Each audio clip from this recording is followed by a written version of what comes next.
guys, good morning. Good morning po sa inyong lahat guys.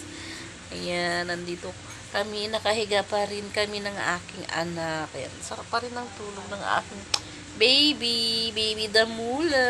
Ayan, nakayakap si Junior sa akin. O, ganito si Junior, malambing na bata. Gusto niya nakayakap sa mama niya. Baby ko. Tulog na tulog pa. Oh, Junior. Ay, may tumatawag. Kat!